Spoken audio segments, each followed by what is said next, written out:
নমস্কার বন্ধুরা, আপনারা কখনো মোচা কি মাছ দিয়ে বানিয়ে খেয়েছেন? যদি খেয়ে না থাকুন রেসিপিটা দেখতে থাকুন আমি কিভাবে মাছ দিয়ে মোচা বানাই আজ। সীমাস স্মল কিচেনে পুরনো বন্ধুদের সাথে নতুন বন্ধুদের আমার চ্যানেলে স্বাগত জানাচ্ছি। আসুন দেরি না করে রেসিপিটা শুরু করি। এখানে আমি একটা মিডিয়াম সাইজের মোচা নিয়েছি। মোচাটাকে কুচি কুচি করে কেটে আমি জলে ভিজিয়ে নিয়েছি। মোচা কেটে সাথে সাথে জলের মধ্যে ভিজিয়ে দিলে মোচাটা আর কালো হয় না। মোচা যত কুচি কুচি করে কাটবেন তত তাড়াতাড়ি সবজিটা মিশে যায়। আমি এখন এটার মধ্যে এক পিস লেবু চিপে দিয়ে দিচ্ছি। লেবু চিপে দিলে মোচাটা আর কালো হবে না। তারপর 1 চামচ হলদি পাউডার দিয়ে দিলাম। হলদি পাউডারটা দিলে মোচাটার থেকে কষটাও বেরিয়ে যাবে আর মোচাটা আর খেতেও তখন কষকষ লাগবে না। এইভাবে করে আমি আধা ঘন্টা ঢাকা দিয়ে রেখে দেব। আধা ঘন্টা পরে আমি ঢাকনা উঠিয়ে আমি জলের মধ্যে মোচাগুলো এইভাবে কচলিয়ে ধুয়ে নেব। আমি এইভাবে করে কচলালে মোচার থেকে কষটাও বেরিয়ে যাবে আর আলাদাভাবে তখন সিদ্ধ করতে হয় না। এইভাবে করে আমি ভালোভাবে ধুয়ে একটা জাজির মধ্যে উঠিয়ে রেখেছি যাতে জলটাও ঝরে যাবে।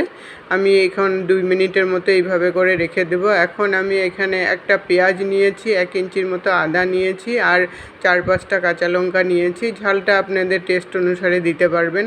আমি পেঁয়াজ আর আদাটাকে মিক্সিতে পেস্ট করে নিব। আর এখন চিংড়ি মাছ নিয়েছি। আমি চিংড়ি মাছ দিয়ে মোচাটাকে বানাবো। আমি নুন হলুদ মেখে রেখেছিলাম চিংড়ি মাছগুলো। এখন কড়াই বসিয়েছি। কড়াইতে আমি 3 চামচ পরিমাণ তেল দিয়ে দিলাম। দিয়ে আমি চিংড়ি মাছগুলো একটু লাল করে হালকা ফ্রাই করব। এইভাবে করে সময় নিয়ে একটু ফ্রাই করতে হবে যাতে লাল লাল ভাব আসে। দেখুন মাছগুলো আমার লাল হয়ে গেছে, আমি উঠিয়ে নিচ্ছি। এইভাবে করে আমি মাছগুলো সব ভেজে নিলাম। তারপর কড়াইতে আবার 4 চামচ পরিমাণ তেল দিয়ে দিলাম। মোচা যেহেতু একটু তেলটা বেশি দিলে খেতেও ভালো হয়, আমি একটা শুকনো লঙ্কা ফোড়নে দিয়ে দিলাম আর 1 চামচ জিরা সম্বার দিলাম।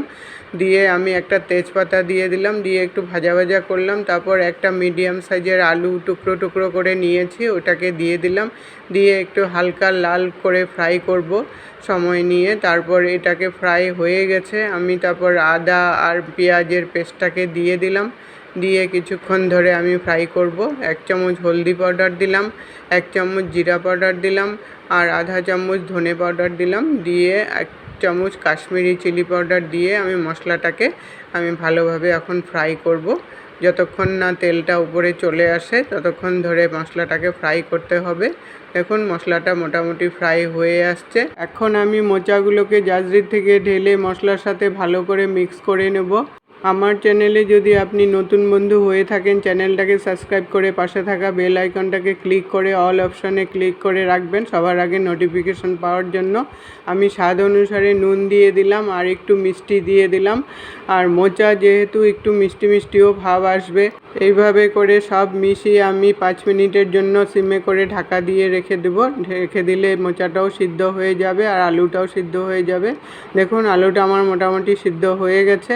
এখন আর আমি ঢাকা চাপা দিব না, এইভাবে নেড়েচেড়ে একটু শুকিয়ে নেব। মোচা যত শুকনো করবেন তত খেতে টেস্ট হয়। এখন ভেজে রাখা চিংড়ি মাছগুলো আমি দিয়ে নাড়াচাড়া দিয়ে আরও 1 মিনিটের জন্য আমি ঢাকা চাপা দিয়ে দিলে চিংড়ি মাছগুলো তখন একটু সিদ্ধ হয়ে যাবে আর নরমও হয়ে যাবে, খেতেও তখন ভালো লাগে। এইভাবে করে চিংড়ি মাছের সাথে সব মিশিয়ে মিডিলে এনে সবজিটা 1 মিনিটের জন্য আমি ঢাকা দিয়ে রেখে দেব।